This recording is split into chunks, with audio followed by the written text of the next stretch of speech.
Alors, héros ou méchants? Les Oppenheimer ont quand même réussi quelque chose d'extraordinaire, à savoir transformer un caillou sans valeur intrinsèque en un symbole universel de l'amour. Ils ont créé un monopole parfait pendant 100 ans, contrôlé près de 90% d'un marché mondial et inventé une tradition qui n'existait pas.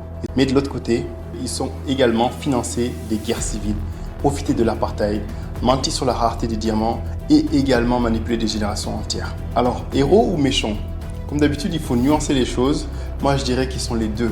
Mais le plus important dans tout ça, c'est surtout les leçons que tu peux en tirer toi. C'est que pour que tu contrôles l'offre, tu vas contrôler le prix. Les Oppenheimer ont compris qu'en stockant, en fait, ils pouvaient créer une rareté artificielle. Et ce que tu peux appliquer pour toi, c'est que si tu investis dans des actifs rares, comme l'art, le vin, les NFT, les terrains, la rareté est ce qui crée de la valeur, pas l'utilité. En leçon numéro 2, crée la demande, pas juste le produit. The Diamond is Forever a créé une norme sociale, pas juste un produit.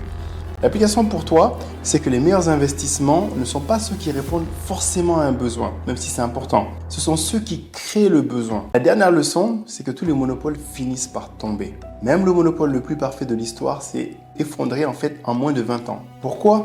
Parce qu'avec les nouvelles technologies, dont les diamants synthétiques, des nouveaux concurrents, les mines hors de contrôle qui ne vendaient pas de bears et le changement culturel, les jeunes qui n'achètent plus, l'application que tu peux avoir pour toi, c'est qu'aucun empire n'est éternel.